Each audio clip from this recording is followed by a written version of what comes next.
Good afternoon, everyone. Welcome to today's ECI webinar on how ethics and compliance can combat ESG-related risks, which is sponsored by Vault Platform. My name is Florence Sumare. I'm the VP of Marketing Communications for ECI. And again, I'd like to welcome Tori Reitman, our sponsor. She's the Chief Customer Officer for Vault Platform. So welcome, Tori. Thanks, Florence. Thank you for doing the introduction, and thank you to everyone for joining us today. So now that we're all here, we're just past the top of the hour. I am going to kick us off. So yeah, thanks everyone for making the time to join us this afternoon. I'd like to take the opportunity to properly introduce our special guest today, and then just say a couple words about myself. So our guest, Ayalet Mavora, who currently serves as Chief of Staff and Head of Impact at Minute Media, where she oversees stakeholder management, works on strategic initiatives with a really core focus on the company's impact work. In your dual role, I hope you don't mind me sharing with everyone, but Ayalet is responsible for building Minute Media's practices primarily around social and environmental matters, including the design and measurement of their ESG goals, and she also leads on their community involvement. Just a word about Minute Media. Perhaps you're familiar with some of their highly popular publications, such as Fansided, Mental Floss, or the Players Tribune. But hi, Ayalet. Thank you and welcome. Thank you. Thanks for having me, Tori. Looking forward to this chat. Likewise. How are you today? I'm good, thank you. I'm a little worried about the Queen. I know. But yeah, we can talk about that later. We can, yeah. But there's like lots going on at the Exactly. I know, so sad. Well, on to ESG. For those who haven't, I wouldn't say had the pleasure, but for those who haven't seen me speak before, as Florence said, my name's Tori Reichman. I'm Chief Customer Officer at Vault Platform. And really the reason that we're here today, well, I think, if you've come to this session, you hopefully are highly attuned to the global events and some would say disasters over the recent years, particularly that have moved ESG, environmental, social, and governance issues to center stage. And you will have noticed that there are a broad range of stakeholders who are demanding action. So for example, regulators are now focused on board diversity. And we see companies responding to that and other demands by expanding their programs in support of speak up cultures, in support of social justice, a focus on inclusion and human rights. And, with that, not just leaders, but employees as well are being asked to step forward and really drive change.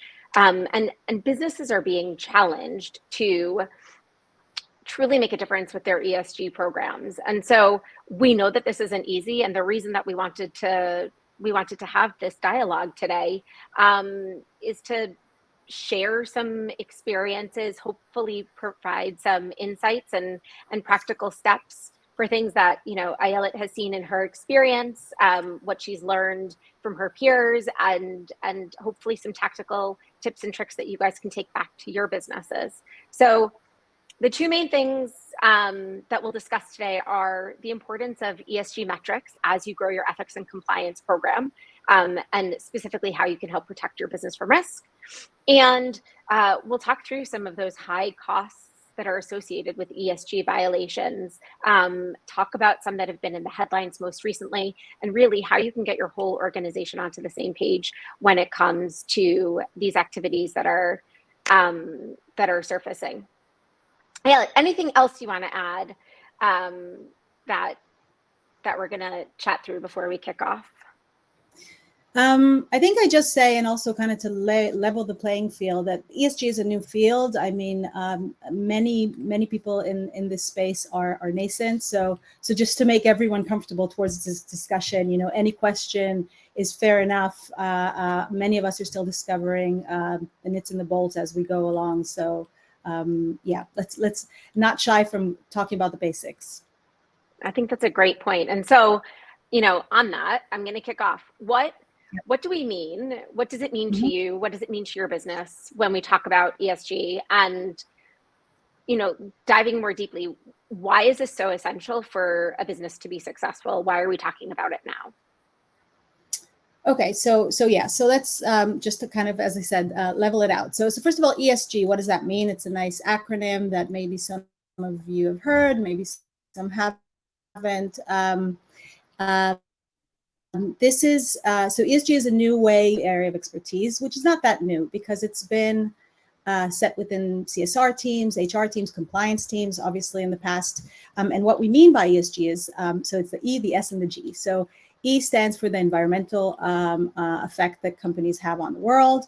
S is about social issues, but that also includes external social issues, so social movements, but also internally, it means how do we treat our people, and what do we do to create a belonging and inclusive environment for people, and how do we maintain diversity numbers, which many of us understand that is key for a successful team. G stands for governance, so that means how does a company manage itself and abide with clear and transparent ways to make decisions. So that's on the basics. The question about the business. So why is this even important? So I think there are three elements that I find exciting for our business, and I'm sure that others do. So first of all, ESG means that there's now a terminology for investors to use to analyze companies. So if financial measurements were the previous only way to talk about a company, divided into different areas, there's now a new way to talk about the company's long-term sustainability, taking into account its environmental print, its social issues, and its governance. So creating this terminology means that the financial markets can take part and thinking about companies in a more holistic way. The second reason that this is interesting for businesses is it's because it's, following the interest of the financial markets, suddenly social environmental causes are in the heart of the business. So they're not a nice to have, they're not a nice add-on, they're definitely not a charity case. These are issues that the CEO and the board level care about because they have to do with the longevity of the company.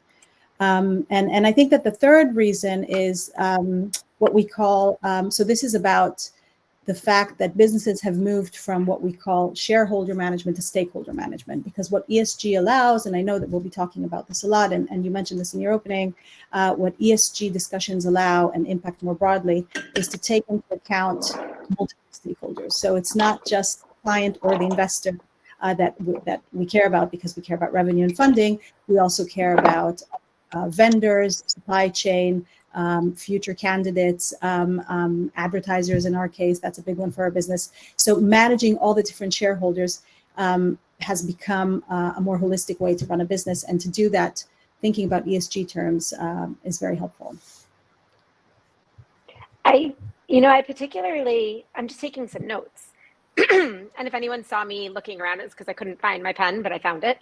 I think your points specifically around finally having terminology, finally having that language, that's, it's incredibly pertinent to surface that, because it's a huge shift and actually a huge opportunity for businesses to differentiate their attractiveness from beyond just financial metrics, but to have this whole other dimension and this cross-industry accepted definition that can enable greater visibility, increase kind of the representation of your business to the market more broadly than just the financials. So to really be able to surface and highlight some of the great things that are happening in organizations. And with that, I really like the way you phrased the transition from just focusing on shareholders to stakeholders as well. I think that really gives a great sense of balance and elevating everybody else who plays in the ecosystem of a company rather than just focusing on the share price for external shareholders. Okay, then building on, what do you think and what have you seen are to be essentially the biggest challenges, the biggest ESG related challenges that businesses are facing in the workplace today? Okay, well, to start with, and also to set. So, I mean, it's true that ESG is a new bank of terminology. I think there's still a lot of confusion because we're all very nascent in the space. Well, many of us are nascent in the space around metrics, around what actually does that mean managing your ESG risks versus measuring your positive impact. So to elaborate a bit on this, because I think that this is an important challenge for the business that's important to talk about. So I mean, maybe I should have also explained this in the previous question. So what ESG does today is measures risk reduction, right? So on all the topics, environmental, social, and governance, what analysts are looking at with the ESG indicators that are out there in the market is about how do you as a company reduce the risk in environmental, social causes, and governance, right? So that's a lot about how do you maintain your reputation and how do you avoid cybersecurity data leaks, etc. But none of that actually talks about how do you measure the positive impact work that you're doing? And this is a challenge, and I'm raising this because this is a challenge for us as a business. Minute Media is a business that creates content and specifically content around sports. And a lot of what we do is, for example, address social issues that we care closely about. So that could be around women representation. It could be about inclusion of people with intellectual disabilities. It could be about the climate that we do a lot of work in. And in each of these areas, we use our voice and use our platforms to try and create change using athletes' voice and stories to get people's awareness. And none of that is measurable in ESG. So in a way, that's a challenge that we face, and I'm sure that other businesses are facing, because what ESG today provides is measurement of risk reduction, which I know is very interesting for our audience here today. But I think it's a clarification that is worth mentioning in terms of the challenges. A couple of others maybe that are maybe more broad about ESG. So firstly, as a newly created role and addressing the issues that we talked about before, a big challenge for an ESG executive is to get buy-in in the company. So to get to that stakeholder management that we were talking about, what an ESG leader would want to do is to get to the right stakeholders through the right parts of the company. So building those partnerships with operations and HR and marketing and IT and legal and all the different parts of the company, that is the way to get to the stakeholders. And in order to build those relationships, it's very important for the ESG lead to have the right place in the company. So specifically in our company, this was a big debate when I joined the company. Where is ESG? Is it part of HR? Is it part of marketing? Is it part of legal and compliance? So that was a big question, and each of these options had different implications. What we ended up concluding is that it is the right position for an ESG lead is within the CEO office, because that is that was the one way that we could that I could with my team build these partnerships across the company and get that kind of collaboration. So I think that's a big challenge for ESG within companies and in the workplace. Maybe a third one, and sorry for elaborating so much, but I think it's important because I was just looking today. So a real challenge today is just finding the right talent, right? So as a relatively new area, finding an ESG lead is something that is not exactly available. I was looking today on LinkedIn, and there are over 3,000 open roles on ESG in the UK only today. So the demand is there because the type of the topic is hot, and people are looking for talent here. But this is a role that requires a lot of transferable talent, so transferable skills. So it is a very business-driven role. That has strategic skills and communication skills and partnership skills and compliance skills, and that is something that I think many businesses are not really formulating perfectly, because the talent is not kind of cookie cutter. So I think that's something that we'll see more and more about these roles evolving out of traditional roles in CSR and HR, but also from business and marketing and partnership and commercial areas.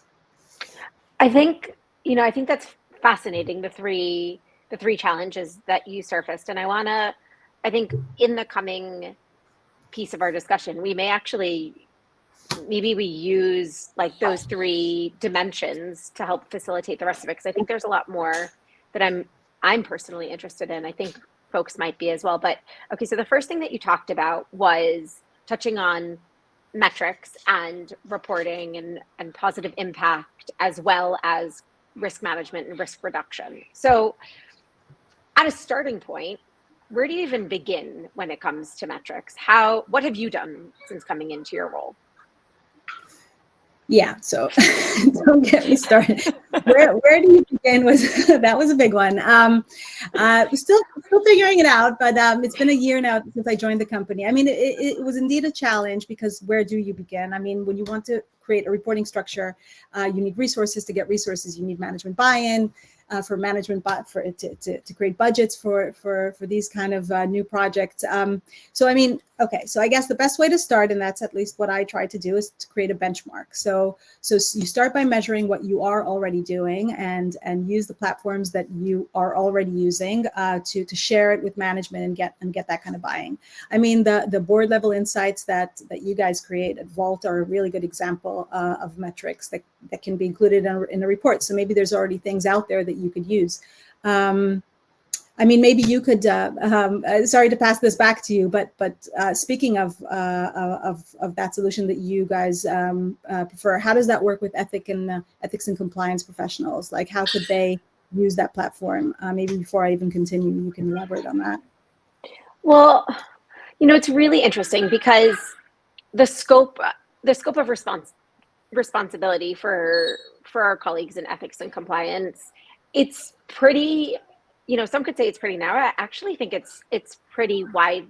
The net is pretty wide, because oftentimes the focus for an ethics and compliance professional is on overseeing that layer of compliance risk management. But actually, what we know and what we've learned is that the compliance team, will also help oversee enterprise risk management, which includes all of these ESG-related risks and data and opportunities.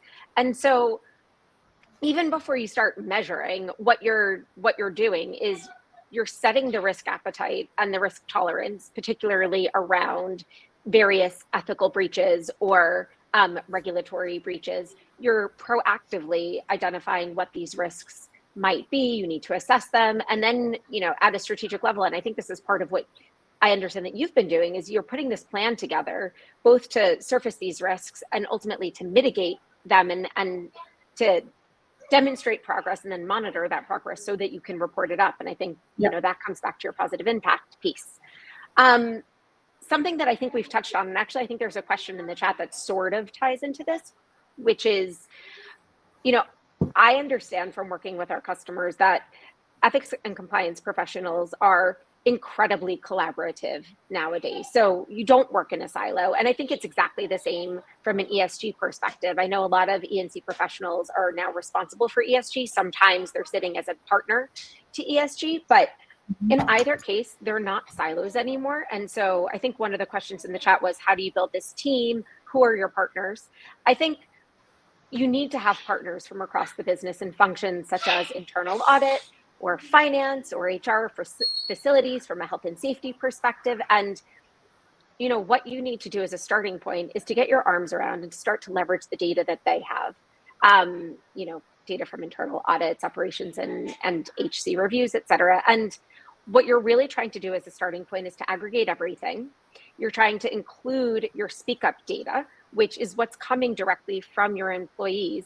And what you want to do is be able to bring all of that together to start to identify trends, areas of risk, and surface those up to senior management and the board, so that you can take meaningful action, so that together E&C and ESG can be partners to surface these risks.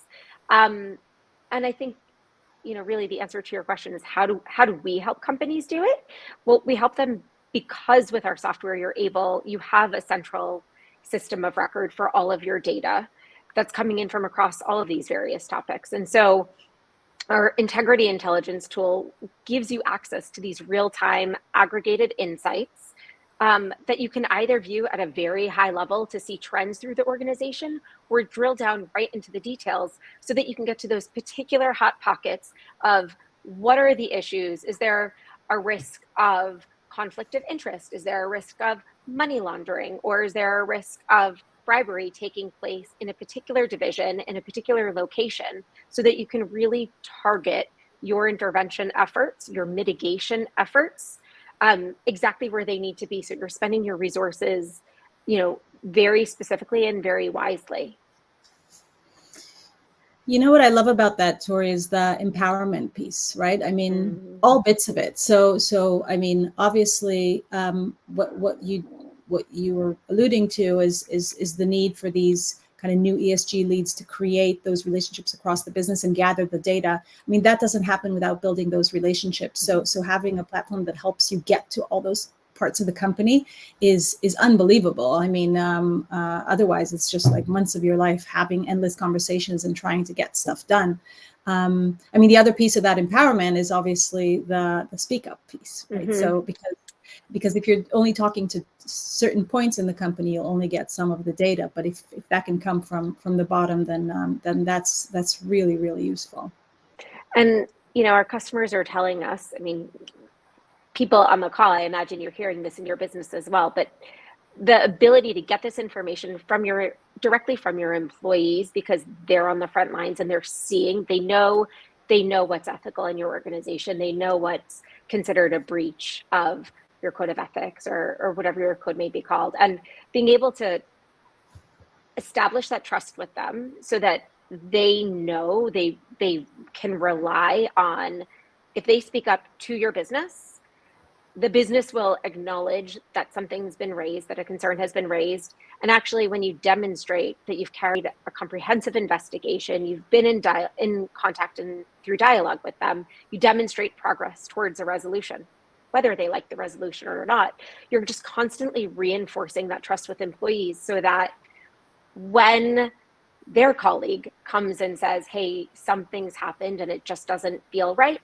the colleague will say, well, I encourage you to submit it to the business. I encourage you to put it through Vault because the business will investigate it. Something will happen. And that's the kind of positive, to your point around positive impact, that ability of employees encouraging each other to come forward. I think that's one of the great ways that you can help mitigate that issue and demonstrate positive impact overall to the business.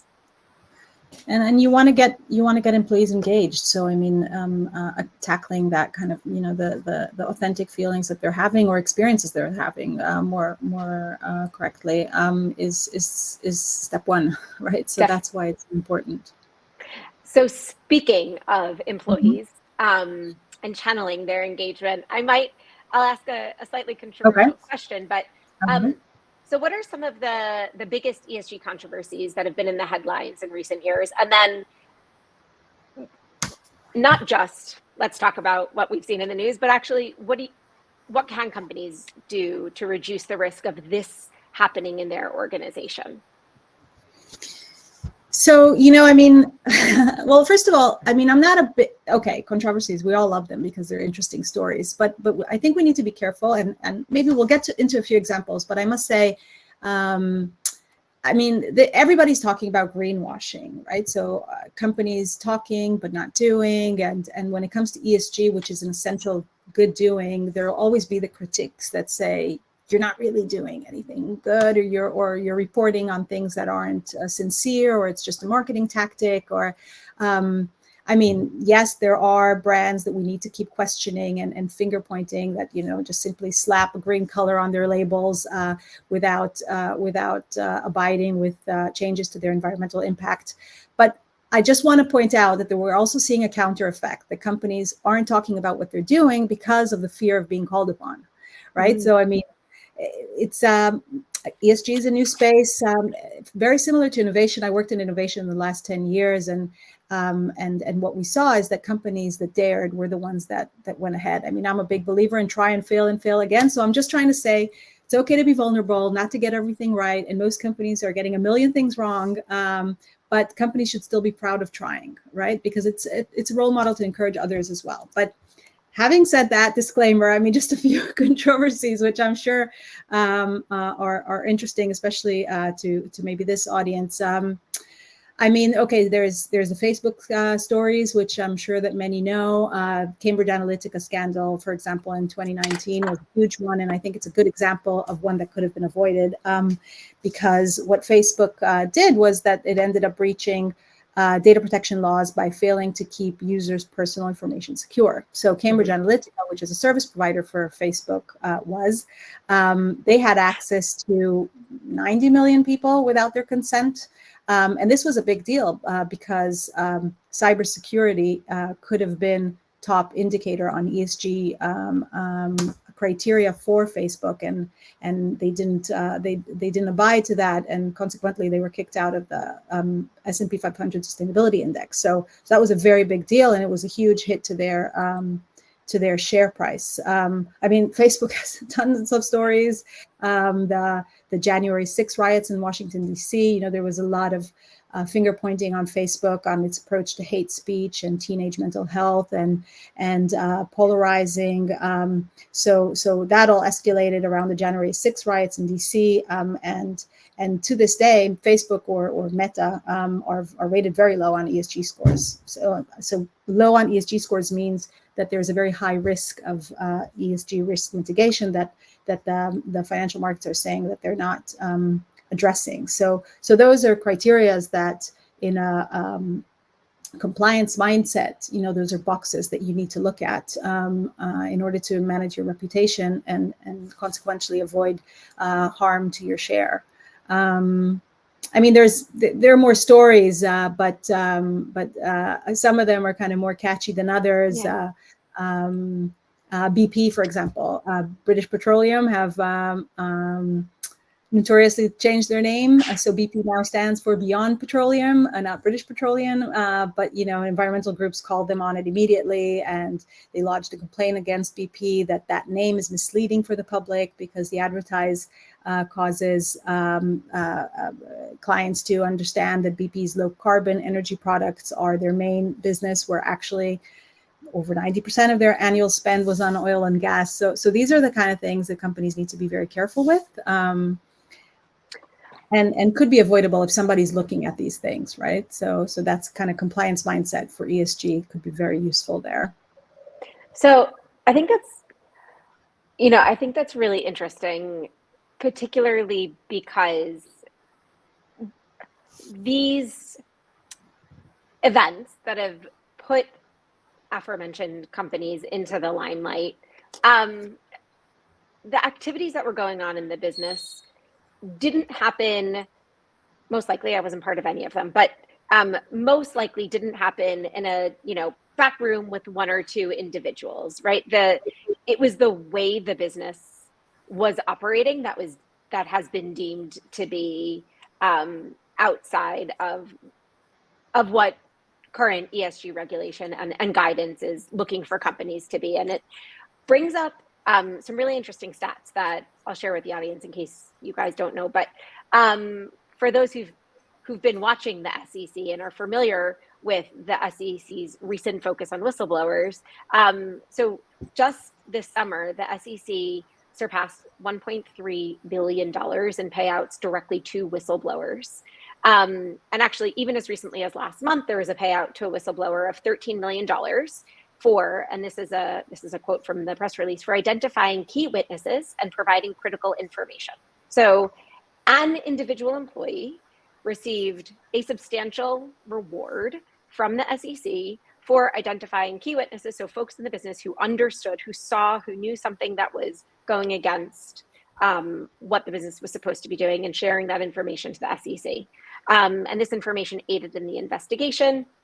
And you may be aware that the SEC has actually just amended their whistleblower program to further incentivize whistleblowers from providing tips. The reason I mention this now is because we at Vault heard from Miri Inman, who is a leading lawyer who specializes in representing whistleblowers from the US and the UK. And she happens to be a close friend of ours at Vault, but she told us that whistleblowers try to report their concerns internally an average of 5 to 6 times before going external.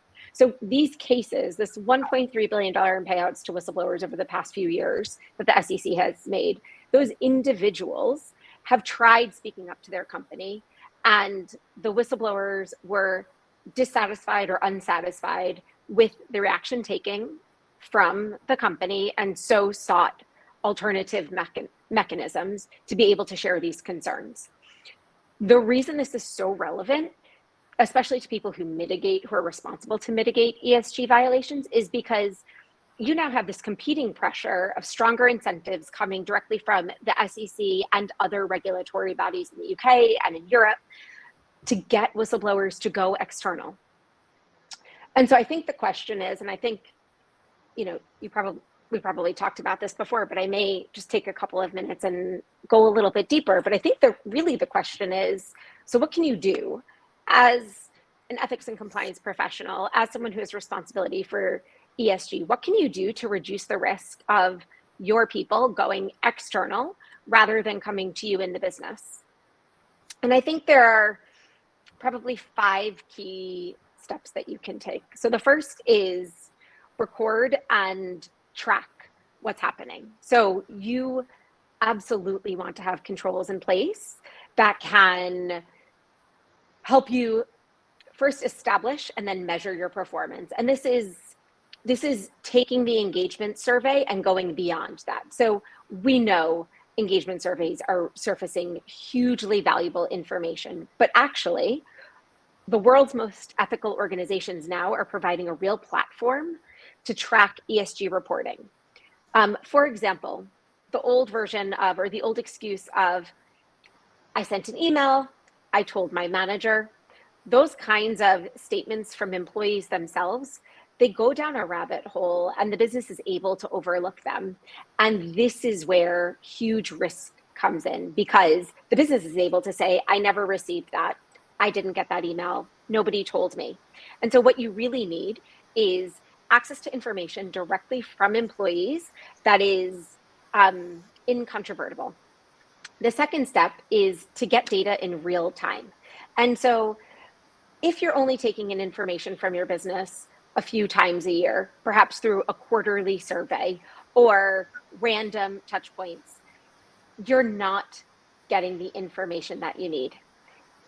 For example, if you ask your company how they're doing, if you ask people how they're doing in January, and then you don't ask again until the end of the summer or the beginning of the fourth quarter, there's so much that will have happened in between. And you've essentially created this environment that's rife for ESG concerns because people don't have a mechanism to report in real time. And if they feel like they don't have a mechanism to be able to report in real time, they'll find alternative channels. They will seek immediate response to a concern, because at the end of the day, employees genuinely do want their business to be its most ethical, most beneficial self. I think the third step in this is, so now you've got the information, you need to pay attention to it. You need to look at the data, you need to look at the information, because you can't act if you don't know what's going on. And I think, that goes to the core of providing a mechanism for employees to be able to speak up in real time, and for them to feel secure that the information that they're providing will protect them from retaliation and will be taken seriously. I think, a side note from my own experience and what I've seen some customers of ours doing is they're embedding questions into their engagement surveys, specifically along the lines of, if there was an ethics violation at my company, I would trust that leadership will act on that infraction.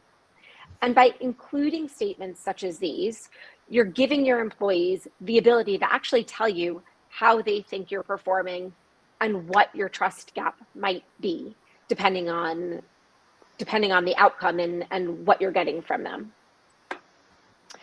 I think the fourth activity that you can do is kind of ironic, but it's actually ACT. So I think the only thing worse than not looking at the data is actually looking and then not doing anything about it. And that really goes to the core of trust and transparency that's essential to help businesses and employees build trust so that employees speak up. So acting on this information, make it a company value and live it. I mean, the most ethical companies that I've either worked for or worked with, and those who have the best ESG programs are genuinely fostering a true, transparent, speak up culture. I understand the viewpoint of not wanting to hear that things are going wrong in the business, but if you don't know that things are going wrong in the business, you can't take action about them. And so some of our strongest champions and supporters have actually said to us, we want to know everything that's going on. We want to hear those concerns that are actually in the margins, those gray concerns that we're not sure if they are true ethical breaches, if they are true ESG violations, but I want people to tell me so that we can make that determination. We can carry out the investigation and we can come to a sensible conclusion rather than putting pressure on employees to be so convinced, have a burden of proof that's so high that actually things get missed and don't get surfaced.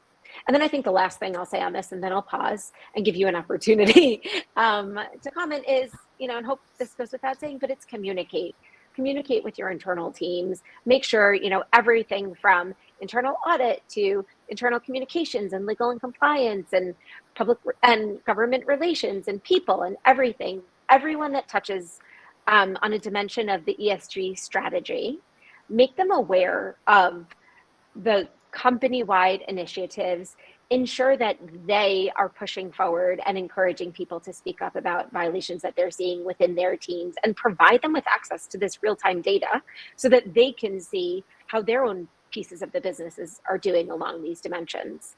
And I think if you even do some of these things, you are significantly increasing the likelihood that employees come to you rather than to the SEC or to the local government body when they see a violation taking place. So hopefully those are some practical tips.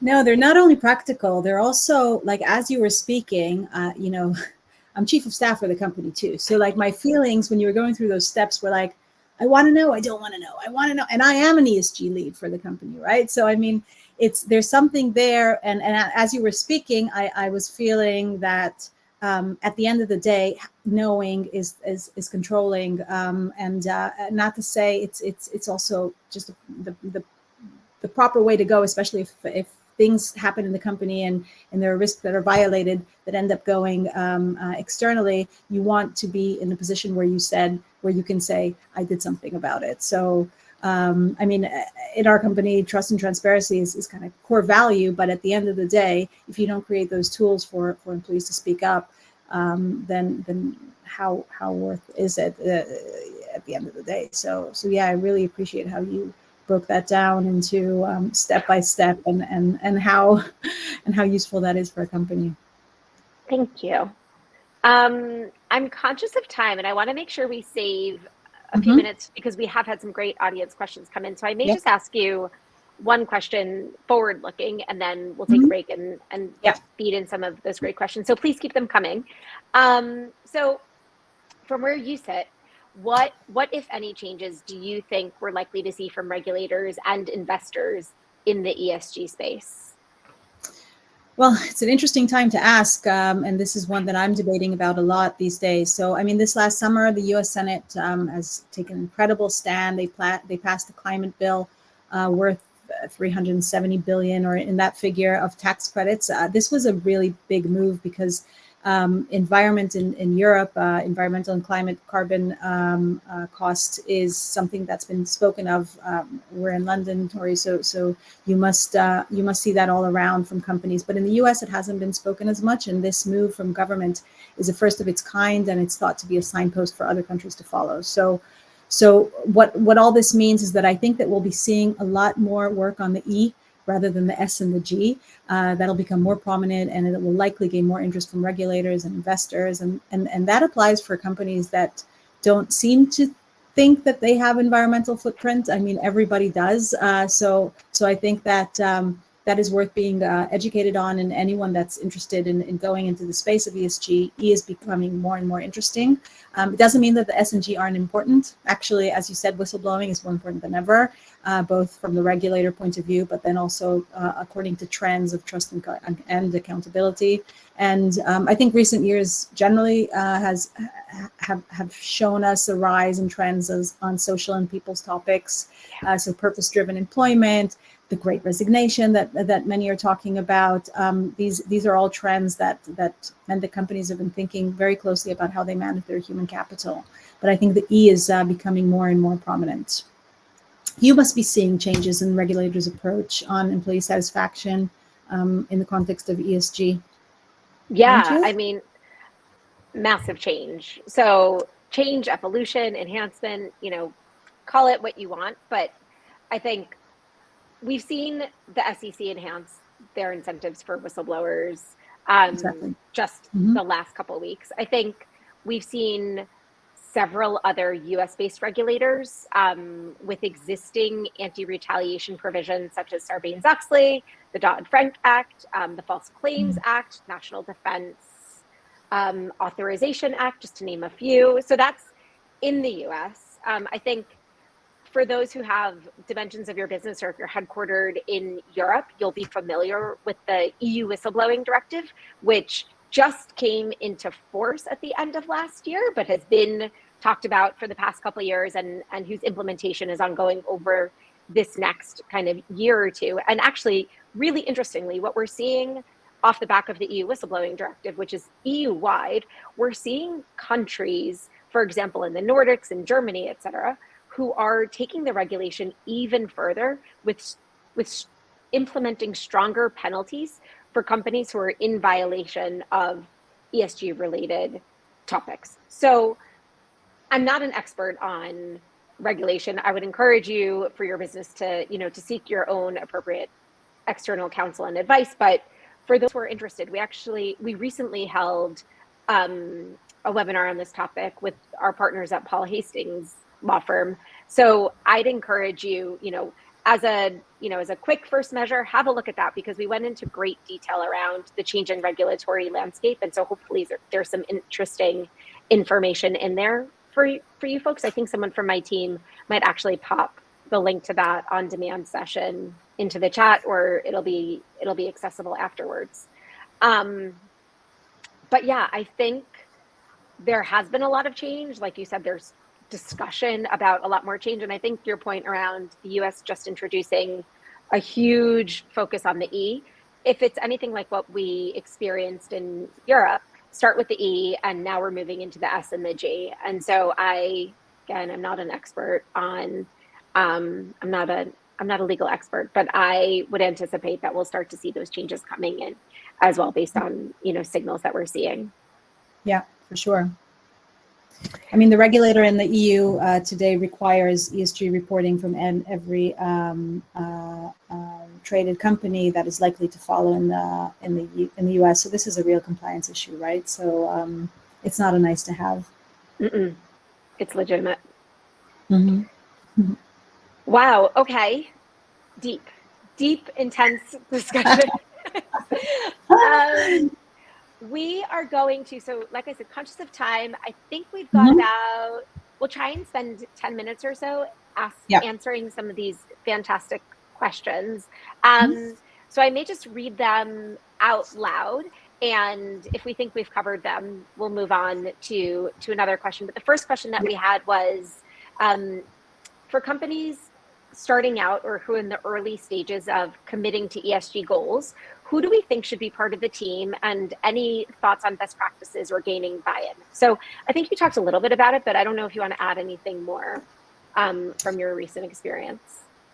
Well, we did touch upon this when we were talking about kind of where to position the ESG role, but it's true that it's not only about positioning, it's about the partnership built around it, and it might be a good idea to create even a kind of task force in order to include more parts of the business and empower them to take part in the process. And in a task force like this, I mean, I would choose people for their interest and passion for the topic, but specifically a skill set of so you want HR, and specifically if there's someone in the company that does diversity inclusion, that's a very, very key partner to the work that I do on ESG. Marketing teams are crucial, because we're talking about reputation management, and normally marketing holds the PR part, but if not, then this is about PR and comms. But I think, someone from operations and someone from the business is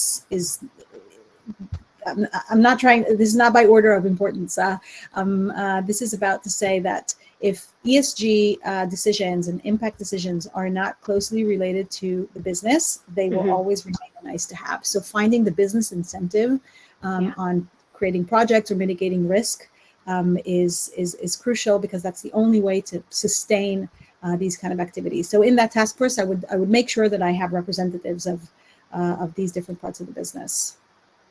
I actually think that may tie into this next question. It may be a slight tangent, but another one I think for you. So the question is, should organizations be concerned about the impact of hybrid environments on ESG representations, in particular the E component? So the example is energy consumption at a remote site and the environmental impact from a data management perspective using multiple platform options.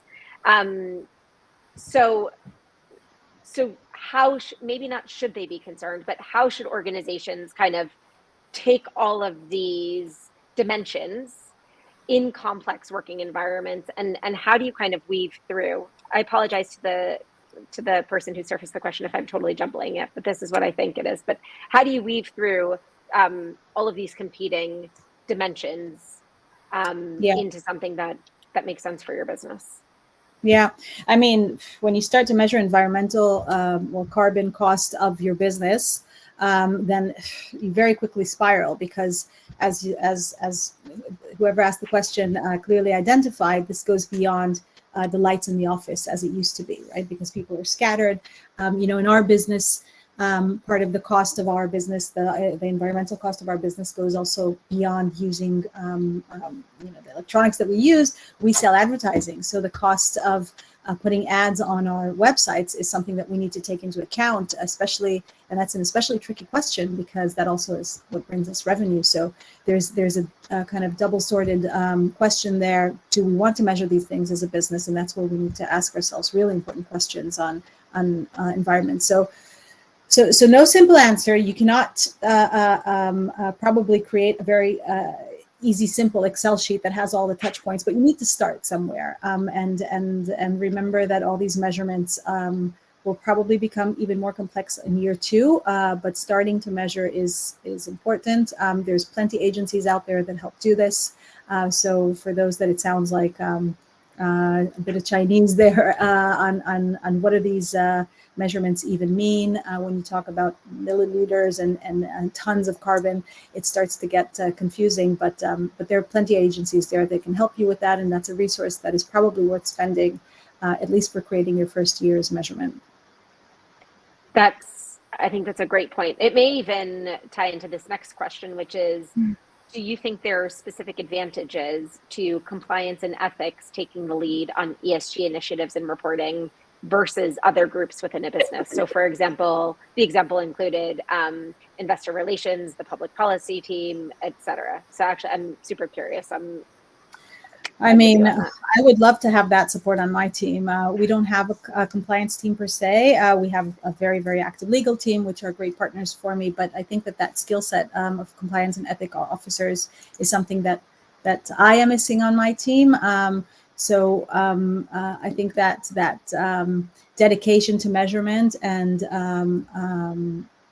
kind of never taking no or for an answer that I sometimes find in the great compliance officers that I worked with in the past is a crucial part of the team. And I can see why a compliance ethics role could evolve into an ESG role very naturally, because it's an essential part of what is needed.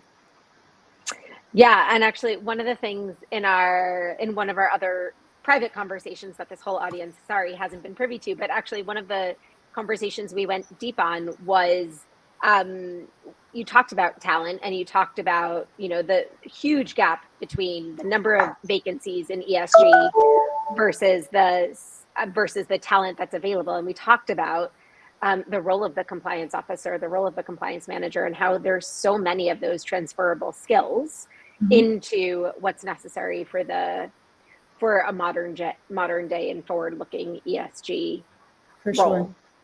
Yeah. No, absolutely. Yeah. I mean, that's part of the issue, right? The talent issue, that you need someone that knows everything. So you probably won't find that someone, but you can build a task force with someone that has most of the skills, but I think definitely compliance skills are very relevant, especially for traded companies that need to report this probably within the next year or so. Cool. I'm gonna keep us going with a couple more questions because there's still some really good ones in here. Okay, so the next question is, with respect to the S and the G components, could you address the cultural makeup of staff and team members, specifically, so the angle of the benefits and challenges with regard to organizational policies and cultures? Respect to S and G, yeah. How would you? Would you address the cultural makeup of staff and team members, or maybe how do you address the cultural makeup of staff and team members as it relates to the S and the G components? What are some benefits and challenges? Yeah.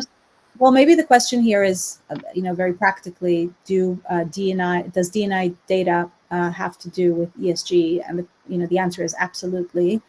So part of our work on ESG is, as I said, working very closely with our diversity inclusion lead in the company and setting goals on our diversity makeup of our workforce is, top priority for our ESG. So yes, part of the S and definitely part of the G is on those internal numbers and on the programs that you build to reach goals that you might set for yourself as a business to mitigate risk. So if you're a business that is 90% male, you would probably be scored quite low on ESG indicators that have to do with human capital and diversity out of the analysis that investors normally give to the fact that diverse teams are considered stronger.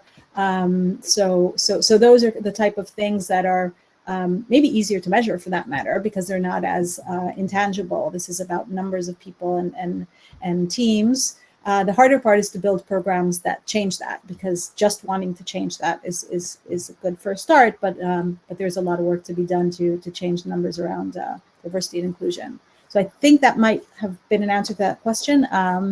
If not, then sorry about that for whomever posed it. Okay, so I'm going to share one final question. And then for everyone else who posted a question that we didn't get to answer, both Ayalet and I would be very happy, I'm speaking on your behalf, but we'd be very happy to respond to those questions in a written manner and share that, either ask the ECI team to share that back with you directly, or we'll include it as part of our follow-up from this session. So we'll include a bunch of this Q&A and provide some written documentation. So the final question, which ties a little bit into your last comment, is, so there are costs associated with implementation and integration of tools that help you facilitate a company's ESG framework. Yeah. Can you share some thoughts on the challenges with respect to demonstrating return on investment, both internally and externally, and raising shareholders' awareness, and perhaps curbing their expectations if it's necessary regarding that return on investment? Yeah. So in that case, so as it is a very difficult thing to communicate to budget holders in terms of resources needed to make these kind of changes, in that case, regulator has come in and created a standard in the sense that So not abiding to certain risks would bring down your share price, most easily to describe. But to make this more practical, so as an ESG lead, I keep getting calls from investors of our company asking me about our ESG practices. And the reason that they are asking that is because as part of the financial markets, they are already regulated to report on their ESG doings. And as a portfolio company, they need to report on our numbers. So there's a trickle effect there that started with the regulator imposing on financial markets, and that trickles down into companies' actions that creates that argument. So at the end of the day, it is a bit of a complicated calculation to make, but the case is already made. So CEOs today, or progressive CEOs, as ours is happily to say, understands the need of ESG and impact creation from DNA of the company point of view, but more importantly, because investors are asking about it, and out of knowing that our future share price, should we go public one day, would be affected by these practices. part of the greenwashing argument is that you also cannot appear overnight if you're not a traded company or private company that doesn't need to report on anything because you're not regulated yet. If you appear out of nowhere with a few kind of green campaigns, then analysts will definitely not score you high for it because they'll kind of call on that. So getting your balls in the lane in that sense is the right way to go. And the argument is already there because the financial markets will ask about it. And actually, on that point, any publicly traded or regulated company, certainly in the US, has to comply with Sarbanes-Oxley, which requires reporting on this in your annual report. So the business case to demonstrate the ROI, I think when you're able to demonstrate, like Ayalet talked about, the metrics that you're measuring, you have a benchmark, you demonstrate that you are where you're starting, how you've moved the needle, where you've moved the needle, all of that goes into your annual report. It goes into your internal audit committee's report to the board on an interim basis, and then gets distributed through your annual report. So there is structure and framework actually that helps you make the business case. And so hopefully we've shared a little bit more of a suggestion for companies who may not be regulated yet or who may not be in a regulated market. But I think the framework is a very solid one, and not just in the US, but UK and Europe as well. Yeah, completely. So with that, I'm going to stop talking, but say thank you to Ayalet very much for joining me. Thank you. I hope everyone enjoyed our discussion. I think Florence from ECI is going to come back and just wrap us up, but thank you to everyone from our perspective for making the time to come and have a chat with us today. Thank you so much, Tori and Ayalet, for that fireside chat. I always enjoy these because I think our audience, our international audience, which is great to have on the call, really tunes into all of the international regulations, both in the US and overseas, obviously. And so I think in terms of the overall chat, I learned a lot. I mean, both of you really gave prime examples of some of the companies. Tori, you talked about the even the SEC and the enormous amount of awards that have been given out on the whistleblower. And I think what struck with me in this conversation, and you said it well, Tori, is that, take the data, but also act. So I think for, this audience here, and even with Ayalet alluding to the fact there's 3,000 jobs now in ESG, just alone, that is in the UK only. Globally, it's UK only. Yeah, absolutely. I think that's so important to notice that as E&C professionals on this call, your jobs have obviously transformed. You're being asked more. Your stakeholders and your shareholders and your investors are looking out for the reporting, et cetera. And so responsibility at the highest level. So really want to thank you. There's a couple of housekeeping items that I want to mention. First of all, there's a survey. If you could please take that survey. We also have an event next month, October 12th and 13th. If you'd like to attend, Alyssa's going to post that in the chat. That is a free event that ECI is putting on. It's called the Convergence of E&C and ESG. So thank you for teeing up this conversation because it leads into that 2-day event. And last but not least, if you want your CE certificate, please download it from the handout. So all of this information is on the platform. This is recorded, so you will have access to, the recording of this. But I really want to thank Vault Platform and Tori and Ayalet for your contribution in this chat, and really thank the audience for your participation. Great questions. We really appreciate that. Thank you, everyone. Thank you. Thanks, everyone. Bye. Bye.